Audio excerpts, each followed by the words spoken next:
Welcome to the Teaching Journeys podcast, hosted by Dave Roberts. Humanity possesses a unique skill, the ability to pass knowledge from one generation to the next. This podcast embraces that ability, offering learning opportunities through conversations with extraordinary guests. Dave aims to leave a positive mark on individuals around the world. So before you dive into today's episode, please share this podcast with your network, including friends, family, and colleagues. And please consider leaving a rating or review. Your support makes all the difference.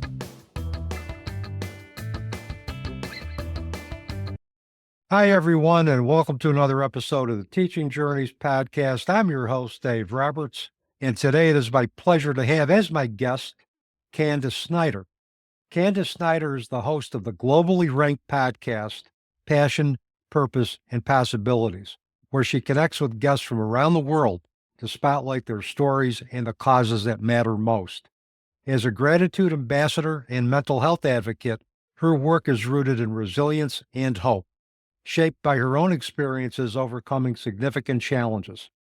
Through her podcast and beyond, Candice is a tireless connector, storyteller, and cheerleader, inspiring others to embrace gratitude, share their voices, and uncover the possibilities within their lives. And I can attest to the fact that you are a great connector because you have referred so many impactful guest contributors to my own podcast. So with that, Candice, welcome to the Teaching Journeys podcast. It's a pleasure having you on the show today. Thank you, Dave. It's a pleasure to be here. I love talking with you. Yes, and we met through, I think, another one of those mutual connectors. I think it might have been Keith McNally who introduced us, if I'm recalling correctly. And one thing led to another, and here we are today. We found that we aligned, I think, on a lot of different paths, particularly as it relates to transcending challenge. And we've had that in common. Although our challenges have been different, they've still been life-changing and life-altering. So we're going to get into that as well as a variety of other topics related to what you're doing today. But my first question for you is to please give our listeners an idea about the experiences that have shaped your life path and your life passions today. Okay. So, I had a life-changing injury back in 1997. I was a dental hygienist and I fell off a broken dental chair. At that time, I was the breadwinner of the family. It really was life-altering because here I couldn't work anymore. I had two small kids, ages 2 and 6, and really didn't know what was going to happen next. It took a long time to get a definitive diagnosis and deal with workers' comp, which for your listeners out there who may have experienced an issue dealing with workers' comp, it is not easy. You are kind of at the mercy of insurance companies and doctors and all those things that go along with it. That was the turning point for me. But with the podcast and how that came about, jumping forward quite a bit, is because I had to find a new path. I needed to find a purpose and a passion. I never had it on the radar to do a podcast. But when I was trying to figure out something creative to do, something that gave me purpose, a community, and I found direct sales led me to the gratitude piece that led me to helping to support different causes, which looking back has really been who I've been my whole life, because that's how my parents raised me. They were the parents that everybody came to when they had problems at home. My parents always took everybody in and they adopted, several kids along the way. So it sounds like your parents really modeled for you at a very young age that sense of community, which extends beyond immediate family or chosen family. And that, and I imagine that must have given you a different definition of what family is. Oh, yes. My brother had several friends, being a football player and we lived in a small town in New Jersey that was very diverse. And so you name it, every nationality we had come through our house. So we learned a lot. We supported everybody.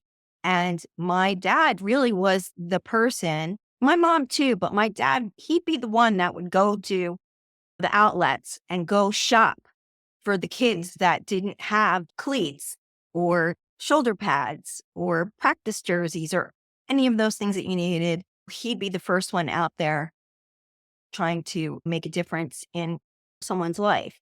He also worked at organization or worked with an organization called Bancroft. I don't know if you heard of them, but they serve a lot of developmentally challenged young adults. And through his company, he would hire these adults to have jobs so that they would have meaning and purpose. And my dad was so good at that. He really made everybody feel like no matter how big or small their position was or their job was at the company, he made them feel like it was the most important thing that they were doing. And of course, that translated to myself, my brother, and my sister. And treating everybody as if their job is the most important in any organization, that's such a great way to model leadership and really get individuals to buy into the organizational mission. And even those little things, those little touches, I think lead so much to higher retention rates because employees feel that they're valued as a person and somebody who is capable or is being treated as being capable of making a valuable contribution, regardless of what their role is in the company. Absolutely. I agree 100%. And, I think that is what makes an effective leader too, is that you have to be willing to be in service of others. It can't be about me, me, me. It has to be about others and helping others. And then that reflects back to you and your leadership. Oh, absolutely. And I think, we talk about servant leadership, and I remember reading in one of the many books by an ex-Navy SEAL commander and who ended up being a business consultant, Richard Marcinko, who is now deceased, where he talked about servant leadership, where you are being a humble servant to a noble cause and leading from the front, leading by example, and that there's no job beneath the dignity of any CEO or any executive running a company, and that they will model leadership by leading through the front. And that's another way to be of service. And that's where I think being of service, I think, as you mentioned, can turn into a leadership role. What are some other keys that you see to individuals being effective servant leaders, with the priority being to really help serve others? What do you see as being the essential qualities for servant leadership? The essential qualities, I think one is, first of all, you need to have gratitude in your own heart first, right?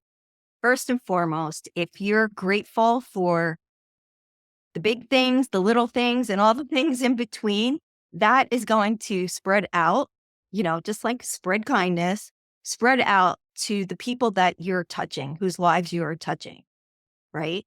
Mhm. Also, I think super key is being a good listener, right? Stephen Covey, I don't remember the exact line it is, but it is basically to listen first before you respond. And a lot of us don't do that. We don't listen.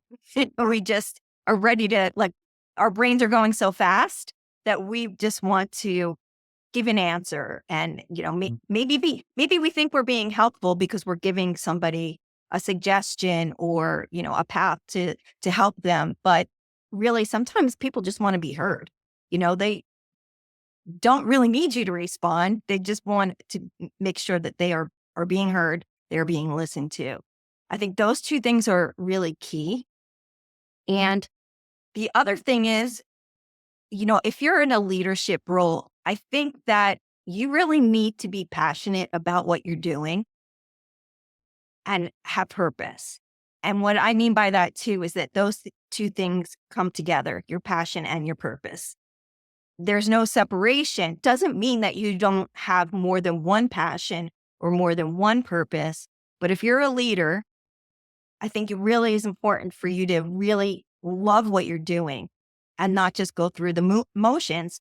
Because when you do that, if you're just going through the motions, that is going to show up in how you're responding to your employees, your coworkers, your colleagues, your family. If you're not in sync, it's going to show up and have a negative impact in a lot of different ways that you might not realize.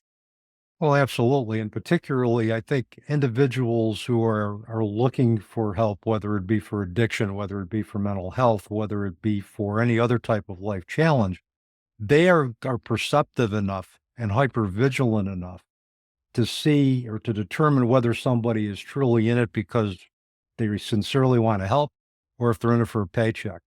And if I had a nickel, Candace, for every client who had requested substance abuse services when I was an addiction counselor who said, I think that counselor that I'm dealing with is just in it for the paycheck, I'd be a rich man. And about 9 out of 10 times I agreed with them because I knew the person that they were referring to, and I had gotten that same impression as well. So, I mean, you really have to, in order to have a sincere desire to help somebody, you have to have a passion, much like the philosophy that your father had in terms of treating individuals that he worked with or he was providing service to. And you're right, it all starts with listening. We can't even begin to collaborate with an individual on formulating a plan for self-improvement if we don't first understand what it is they need to improve. And the only way we're going to be able to do that is if we establish ourselves as listeners first.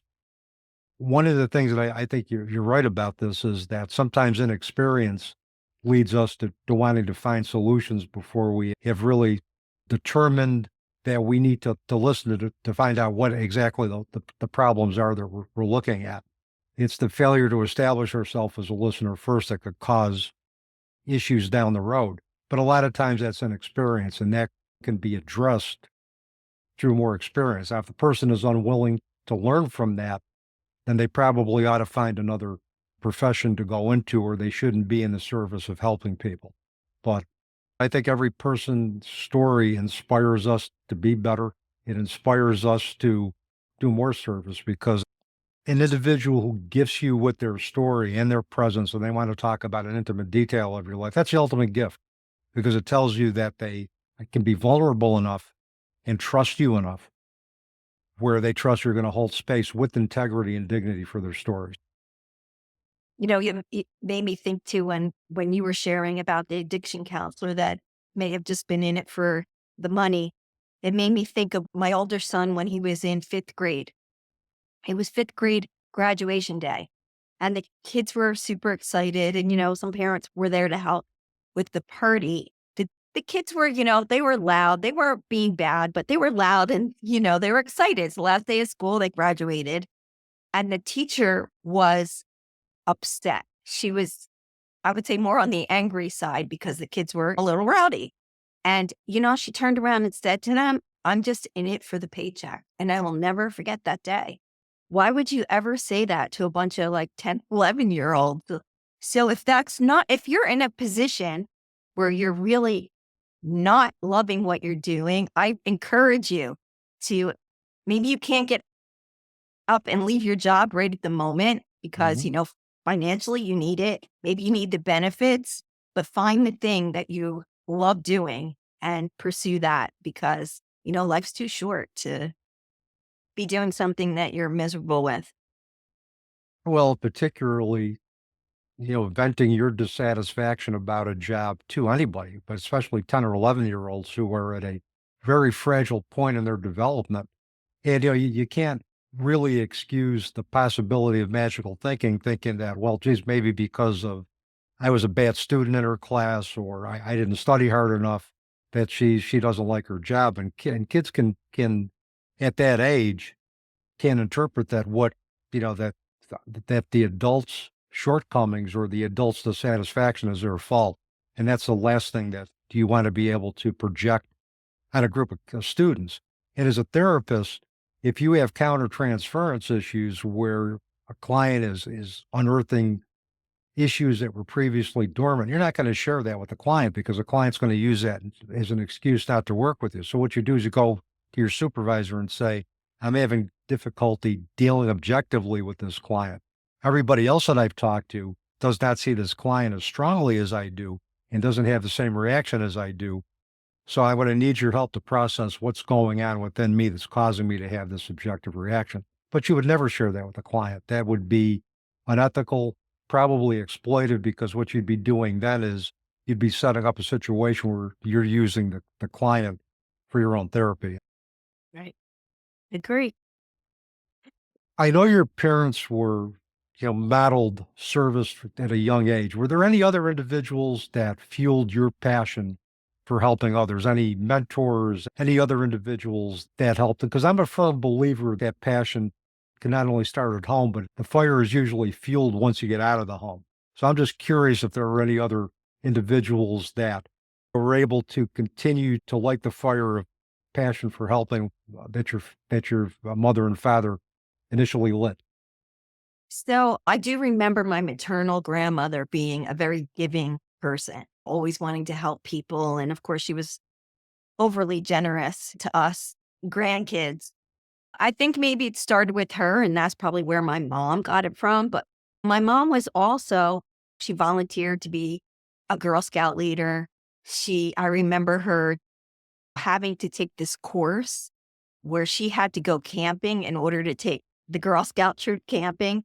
And she got sick, but she was like trying to tough it out. And my dad had to go and get her, but she still ended up taking us camping and all those great things. But I think just over time, I became involved with, I ended up being like a cheerleading coach for Pop Warner football because my Hmm. dad was a Pop Warner coach, right? My mom was a Girl Scout leader. And then as time went on and I was involved in different things in high school, and then, I got married and was raising a family, my sons actually needed to do a lot of community service because in order to be bar mitzvahed, that was part of the training and the Hmm. routine. So it was always about, doing a mitzvah and giving back. And so we would go to the animal shelter and clean out the rabbit cages and walk the dogs. And what else did we do? We did Toys for Tots at the house, and we invite the Marines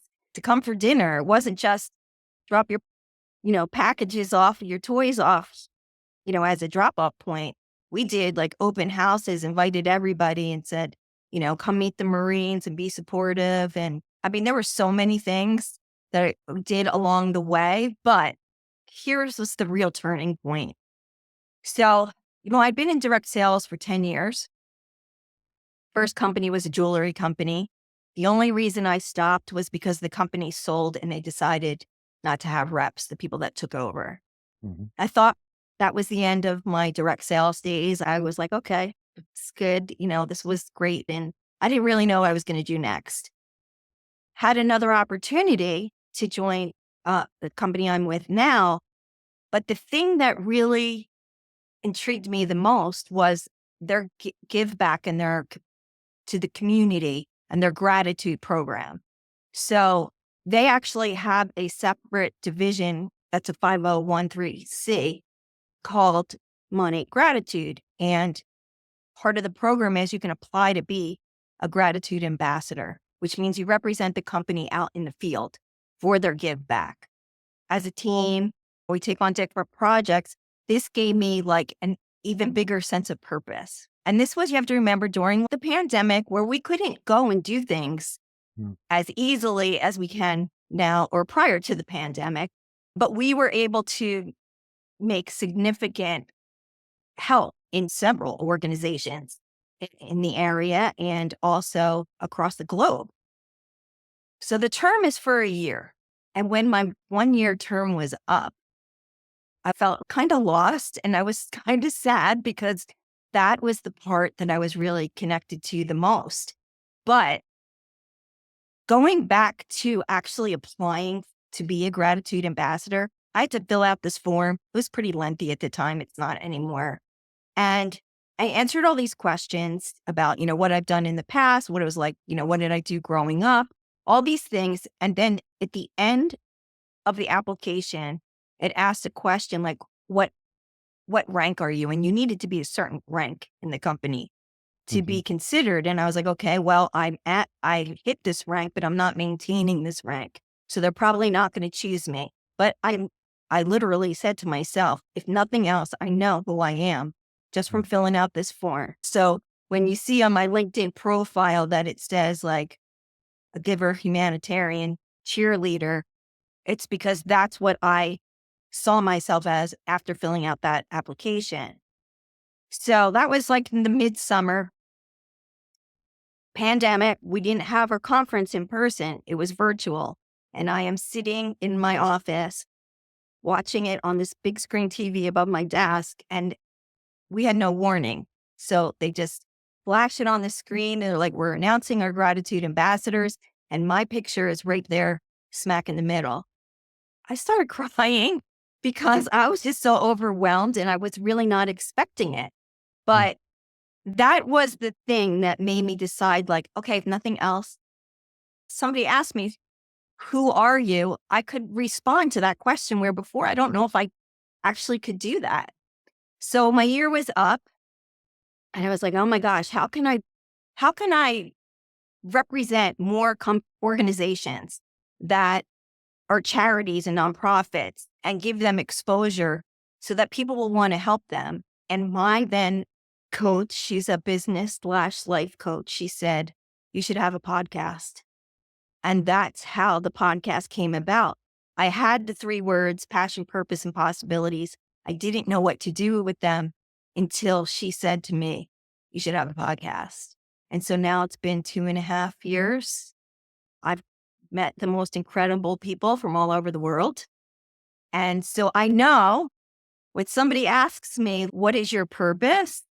So my purpose is to have this platform so that other people can share their stories to inspire the listener to create their own inspiring stories.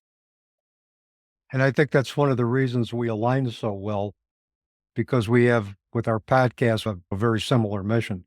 I want to have individuals like yourself who have transcended challenge, who have done some really great work and are willing through their challenges and through the work to be an inspiration or teach others who want to transcend challenge or provide a meaningful imprint to those individuals that they meet, for the individuals on the podcast to share those specific skills. So I think that's, again, why we kind of felt that we had a lot in common, and that's brought us to this point. Plus, Candice, the people that come into my life, it's not been coincidence. It's always been by design. And I think it's part of the universal grand plan that the people will come into our path who are going to exist to help us, to help us grow, and basically are going to align with the intentions that we have that we want the best possible creative and service-minded thinkers in our own circle of trust. So, and I think that's why me and you, and I think other like-minded individuals, have been able to align, because we've had that shared intention. Yeah, so true. A lot of times we don't really know what somebody else is going through, right?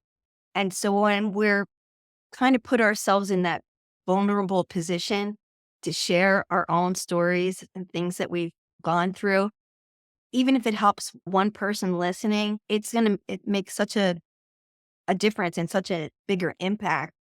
And, when you read in my bio about being a mental health advocate, I lost a brother to suicide 21 years ago. And in the beginning, it was, I went into, okay, I have to take care of my parents. I have to take care of my sister. I have to make sure my kids are okay. And I didn't really go through a grieving process until a year later. But then, as time went on, I was like, I really need to figure out a way to turn, not that this is ever good, but like sharing my brother's story and being willing to talk about mental health and suicide prevention has given me another purpose to help more individuals. And I know that that's another part of what I'm supposed to do. I'm supposed to talk about what happened so that we can take the stigma Yes. away from talking about mental health, because over the years, it's just been getting worse. Mhm. In the respect that I'm saying, like, the numbers are higher, or the kids are getting younger, right? Mhm. It's a really big problem. And I want to also be able to use the podcast to make that part of the platform so that people can share their story and how they've been able to change their story, Yep. right? How they've been able to take their story and then, use that to fuel something else. Um, my sister suffers from mental health. She's very vocal. I'm not sharing anything that Mhm. she wouldn't want me to share. She's attempted to take her own life twice, right? I have a son that struggles with a lot of mental health challenges. And so I just feel like this is one part of why I was put on this earth, is to be a voice for those that maybe can't speak up, or maybe they want to speak up, and maybe my podcast is a way for them to share their story as well. Yeah, and I've listened to previous episodes of your podcast. It is a shared platform where individuals have an opportunity to share their stories, talk about what's worked for them, what they're working on, and what they're doing to make a difference. I think all podcasts should exist for that particular purpose, in terms of just allowing individuals to share meaningful work and how we can come together as a global community to help others. And here, first of all, I want to express my condolences for the loss of your brother. And I share your belief about the stigma surrounding mental health, also the stigma surrounding suicide and of it as a cause of death. And also you alluded to the sibling grief experience, and the sibling grief experience isn't researched quite a bit, but siblings sometimes will get the message that, you got to take care of your parents, you got to take care of everybody else, and, don't do anything to upset your parents even more because they're going through their own stuff. But siblings have a very sacred relationship.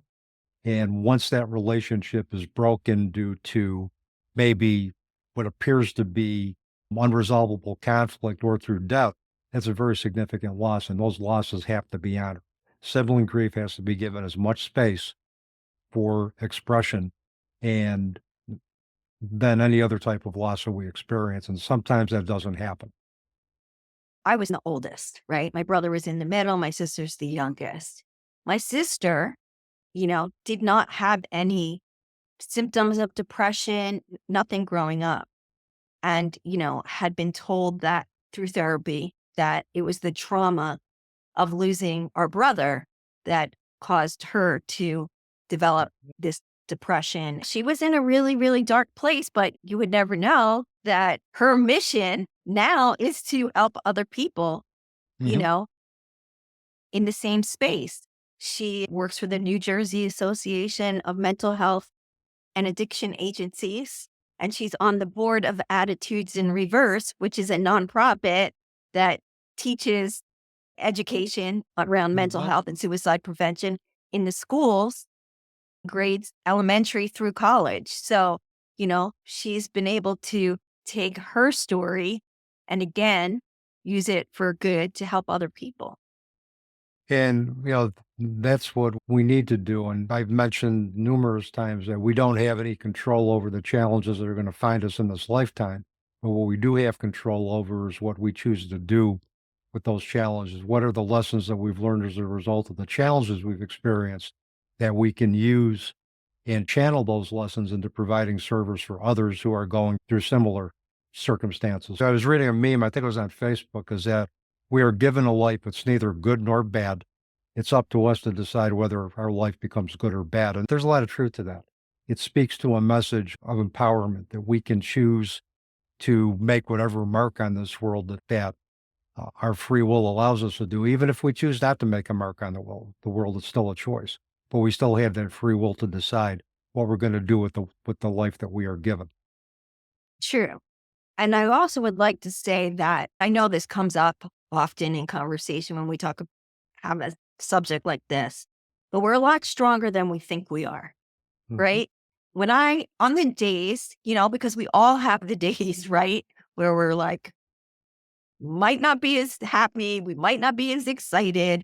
Something might have aggravated us, something might have made us sad, but we are stronger because we've gotten through so much. And if we look back and give ourselves credit for the things we have gotten through, we can say to ourselves, our life is a lot better than maybe it is on that particular day that we're having. Yeah, and I think many of us don't give ourselves enough credit for the innate will we have to survive through very challenging circumstances. And in order to begin to thrive through challenge, we have to survive first. And then I think it goes from surviving, then to thriving, and then to acceptance of the fact that our lives are going to be the way they are, and the circumstances aren't going to change. We're not going to be able to reverse the loss or the challenges that had an indelible impact, but we can accept the fact that this is our life going forward. And in spite of what's happened, we choose to re-engage in life with passion and purpose while looking at the extensive possibilities for growth later in our lives. And again, that's a kind of a dovetailing off of your passions, purpose, and possibilities podcast. But I think it all aligns and it all works in unison with each other. So, Candice, if you're going to leave our listeners with one thing today, or one thing with subcategories, because I've gotten that as well too, what would that be? I think I have this quote that I came across. I didn't create it. It's a quote from Dr. Bertice Berry, and I have it up here on my wall. And it's, when you walk in purpose, you collide with destiny. And that is another one of those, it's kind of become my mantra for this year. And even though what is today, December 11th, and we're almost at the end of the year. And I have to say that, for the most part, I have followed this mantra. I know that I'm doing what I'm supposed to be doing. And for your listeners out there, I would say, if you're not feeling like you're walking in your purpose, then you need to figure out what that purpose is. But I also want to say that it doesn't mean that it needs to be some grand idea. Yeah. It could be, I don't even want to say small, because what is small to one person could be huge to somebody else, right? If you are a stay-at-home parent, or you're a caregiver of an elderly person, that might be your purpose right now. And that is a strong purpose. So don't think otherwise. We're all put on this earth to do good, to help others. And if you're feeling a little lost, go back to what you loved to do when you were younger. And maybe there'll be some clues there to figure out what your purpose is supposed to be. Absolutely. And like you said, it could be small to us, what we're doing, but it's big to somebody else. Even just something like holding a door open for somebody.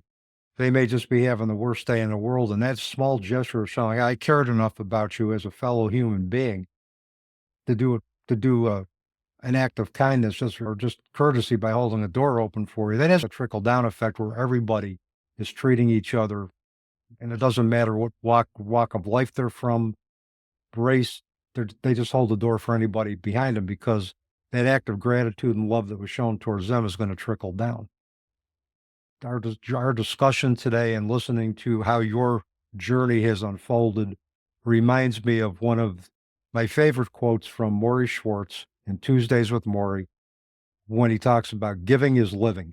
And certainly, Candice, you are the epitome of that giving is living. Well, thank you. You're welcome. Now, if individuals want to contact you, follow your podcast, listen to your podcast, what's the best way for them to do that? Okay. So the podcast is pretty much on all platforms, Apple, Spotify. You could type in passion, purpose, and possibilities, but it's a lot faster to type in my name, Candice Snyder, CandicesNyder. And you can find me on all social media, LinkedIn, Instagram, as well as Facebook. And I'll make sure all of that information gets into the episode notes, both when we release the audio version on RSS and when we do the YouTube version. I'll make sure all of that gets in the episode notes. Candice, thank you so much for taking time out of, I know it's been a busy schedule for you to spend time with our listeners today. I truly enjoyed it. And I hope we can do this again sometime. Thank you, Dave. I appreciate you having me. You're welcome. And with that, that is another wrap on another episode of the Teaching Journeys podcast. I'm your host, Dave Roberts, wishing you peace.